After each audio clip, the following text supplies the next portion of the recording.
자, 그러면 얘들아 여기 나부터 일단 나라는 화자가 있긴 한데 나는 바다로 걸어간다에서 니은자에다가 체크해봐.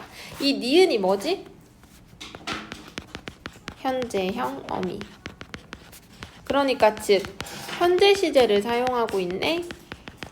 현재 시제를 사용해서 어떻게 내가 지금 현재 어떤 상황인지 얘기하는 거야. 근데 많고 많은 길 중에 바다로 가면서 그 다음에 내 생활, 내 고향을 떠올리는 거야. 그래서 바다로 간다는 게 이게 내가 과거 회상에 대한 내 과거에 대한 나에 대한 회상에 대한 매개체가 되는 거야. 그래서 노란 시적 허용도 쓰고 있죠. 표현상의 특징도 시험 문제 나오니까 노란 호박꽃이 많이 피고 돌담을 끼고 황혼이 있대.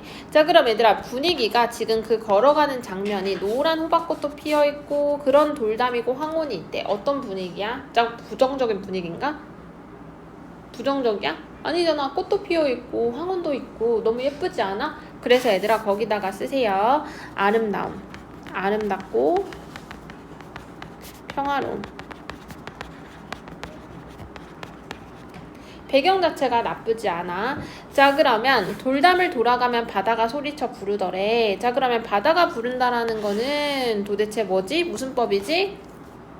의인. 당연히 무생물을 생물처럼 얘기한 화류법도 가능합니다. 자, 돌담을 돌아가면 바다 소리에 내가 젖고 그 다음에 내가 젖는다. 지금 뭐 하고 있어? 반복하고 있네. 자, 근데 얘들아 젖는다라는 거는 무슨 심상이야? 그렇지, 촉각적 심상. 그러면 얘들아 위에서는 지금 시각을 썼고요. 위에서는 시각을 썼고요. 밑에서도 지금 촉각을 썼어요. 자, 그러면 둘 다 감각적 이미지를 썼으니까 시각도 썼고 촉각도 썼고 그러면 다양한 감각적 이미지를 사용하여 라는 선지 가능하겠죠.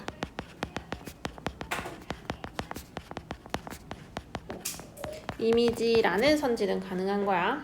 알겠죠? 자, 그러면 다시 그 바다 소리에 내가 젖는다라는 게 얘들아 진짜 소리에 내가 젖을 수 있나? 소리에 내가 젖을 수 있어? 그러면 이거는 다른 걸 의미한다는 거잖아. 그러면 여기는 청각이고. 자, 그럼 뭘 말하는 걸까 얘는? 내가 추억에 젖는 거야.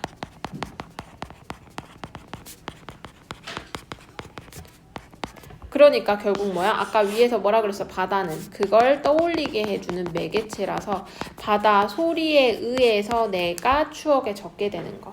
자, 그럼 물방울이 생활처럼도 차갑대. 자, 그러면 몸에 스며들고 요새는 모든 것이 짙은 커피처럼. 그러면 요새라는 거는 요즘을 얘기를 하네.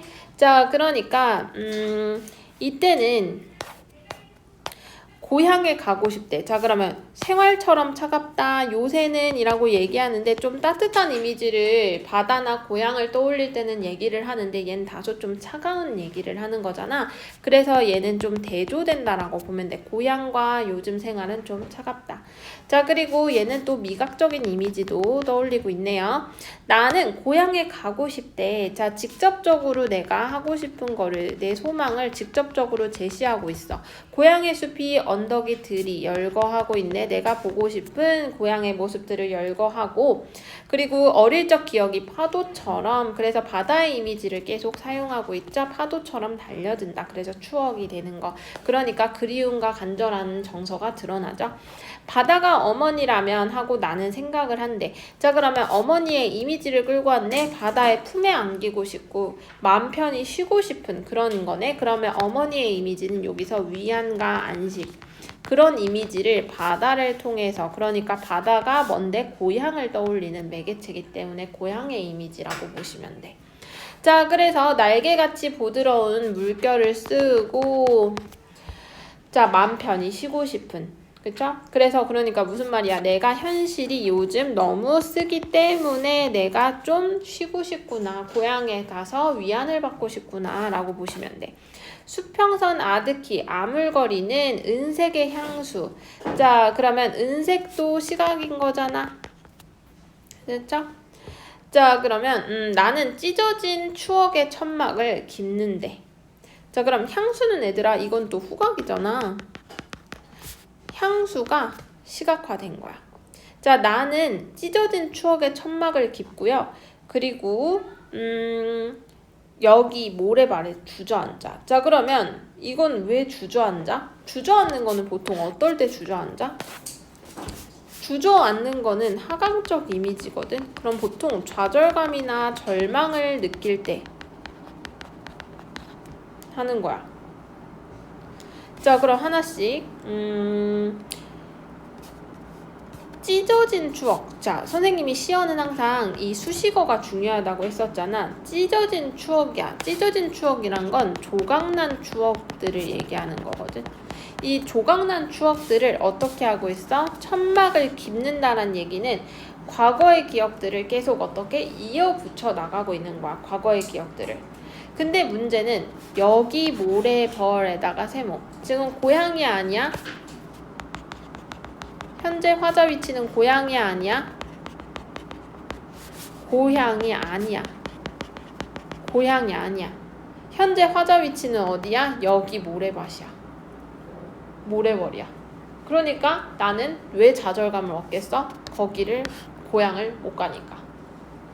그래서 조각난 추억을 되짚어 보면서 어떻게든 치유하고 싶어 하긴 하지만 내가 지금 돌아갈 수는 없잖아. 그쵸? 그래서 내가 그냥 떠올리는 것 뿐이야. 가고 싶은데 갈 수 없는 슬픔. 알겠죠? 그래서 주제만 다시 거기다가 적어놔. 이 작품 좀 어려울 수 있었어. 고향을. 그래서 얘들아, 이 향수는 좀 지워놓을까, 요거는? 일단 시각이라고만 표시해놔. 이 향수는 이제 보통 고향에 대한 그리움을 나타내는 걸 향수라고 얘기를 하긴 하는데 혹시나 이거를 뭐 공간각적 심상 문제도 나올 법도 할 것 같긴 한데 어디 부분이 그런 의심이 드냐면 여기 바다 소리에 젖는 부분하고 알겠죠? 그리고 학교에서 만약에 혹시나 요거를 얘기할 수도 있는데 아닐 가능성이 얘는 높아서 일단 지우고 얘는 얘기를 할 수도 있어서 소리에 내가 젖는 거 확인을 해볼게. 그럼 선생님이 기출을 풀면서 알겠죠? 자, 그러면 일단 주제만 적어놓자. 거기에 고향의 포근함.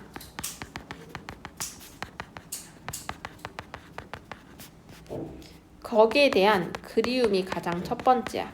근데 글을 읽다 보니 얘가 그곳에 갈 수 있어 없어? 돌아갈 수 없어. 고향으로 돌아갈 수 없으니까 주저앉아서 슬퍼합니다. 이 두 가지의 내용을 기억해 주세요. 요약하자면. 이해됐나요?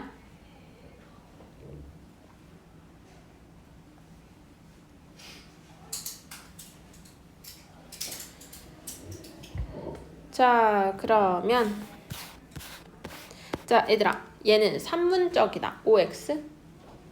시는 운문이거든. 얘는 산문적이다. OX. 오, 왜? 자, 일단 행의 구분을 없앴죠. 그래서 산문적인 시가 되는 거야. 그냥 특징적인 것만 좀 외우자. 알겠죠? 자, 그리고 또 물어볼게. 과거와 현재를 교차하고 있다. OX. 자, 현재가 현재 생활을 얘기하는 거고 과거 회상한다고 했었잖아. 과거 회상이 구체적이진 않더라도 어릴 적 기억이 떠올린다고 했었잖아. 그래서 과거와 현재를 교차하는 게 맞습니다. 알겠지? 왜냐면 다시 현재로 돌아와서 좌절감을 느끼고 있잖아. 이해됐어? 자, 그러면 연상작용이 뭐야? 무슨 뜻이야? 연상작용은 얘를 떠올리니까 다른 게 물고 나온다는 거지. 자, 연상작용에 대한 이미지가 떠올라진다. 가능하죠. 바다를 생각하다가 고향으로 뻗어나가잖아. 그쵸? 그래서 가능한 거야. 그래서 여기서도 거기다가 연상작용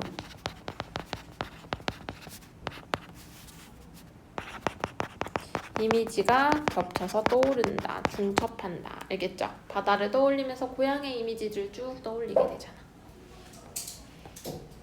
할만한 작품이었다고 보고요.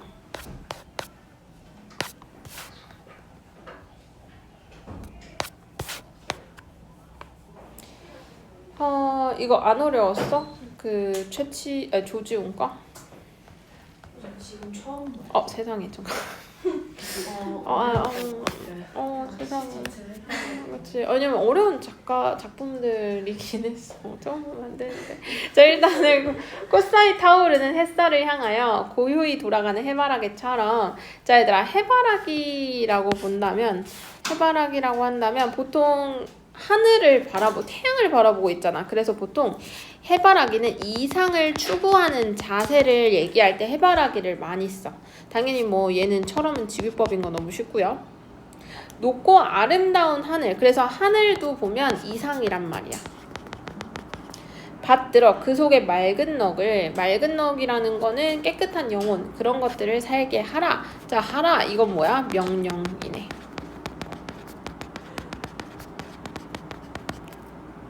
자, 명령형 어미를 사용하게 되면 내 의지가 훨씬 더 올라가는 효과들이 있어. 가시밭길은 얘들아 보통 고통스럽고 부정적인 거겠죠. 그래서 고통, 고난 그거를 넘어서 극히 웃는다라는 건 의인화라고 보면 돼. 한 송이 꽃이라는 거는 고난을 이겨낸 결실. 자, 왜냐면 얘가 고난이라고 했었잖아. 그러면 얘는 고난을 이겨낸 대상이야.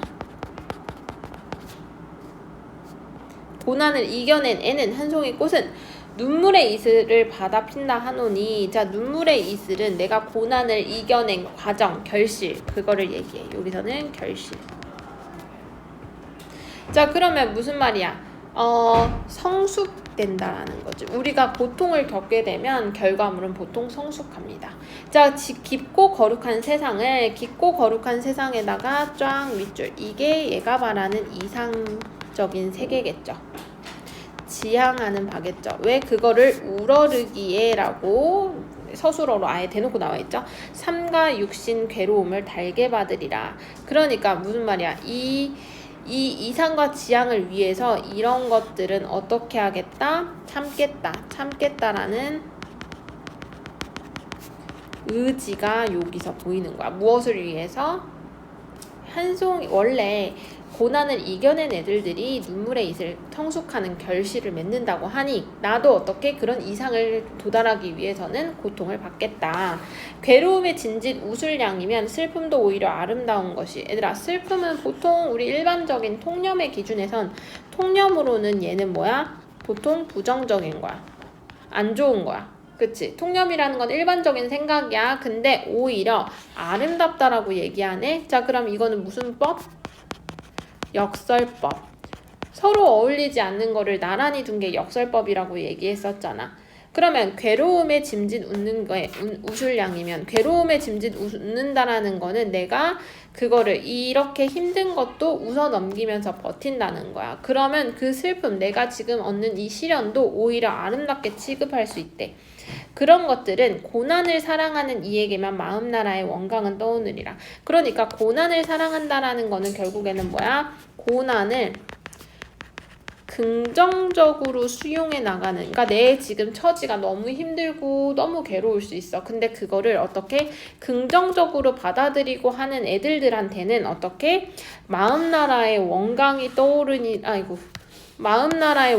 떠오른다라는 거는 이제 이상이 실현될 거야. 네가 바라는 그 모습이 올 거야. 그러니까 내가 바라는 숭고한 넋일 수도 있어. 좀 어려운 단어를 일부러 쓸게요. 넋이 실현될 수도 있다. 됐나요? 자, 그럼 결국에는 이 삶에 대해서 어떻게 긍정적으로 봐라. 이 삶에서는 시련은 당연히 있을 수 있어. 근데 그거를 어떻게 긍정적으로 수용하고 극복하고 이겨내가라. 푸른 하늘로. 자, 그러면 이건 또 반복하고 있네. 반복한다라는 거는 그만큼 강조한다는 거야. 그리고 하늘은 또 이상이잖아. 푸른색도 그런 이미지에 가깝고요. 항시 날아오르는 노고지리와 같이. 자, 얘들아, 노고지리도 위에 있는 애는 해바라기와 비슷한 애라고 보시면 돼요.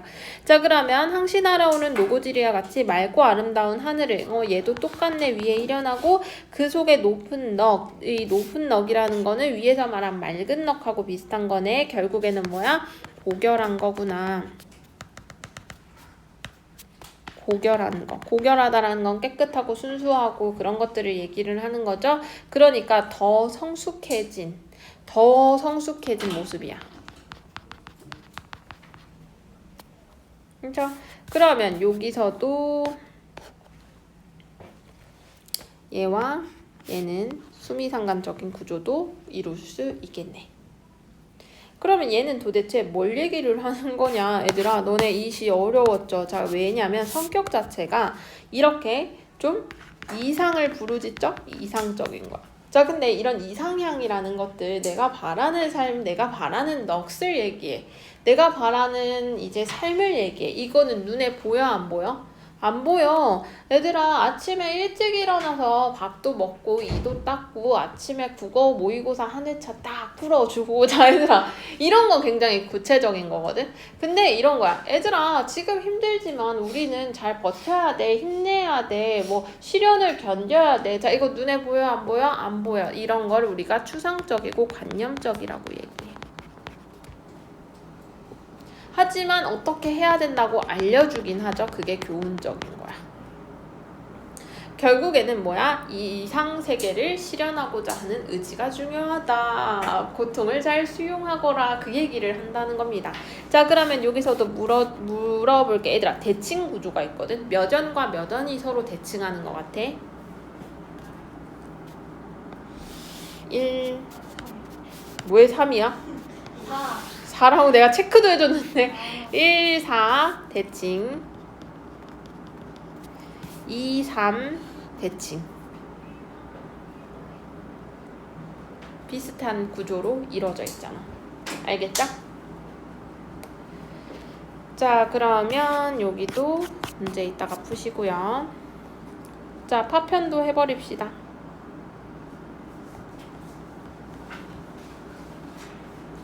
자, 일단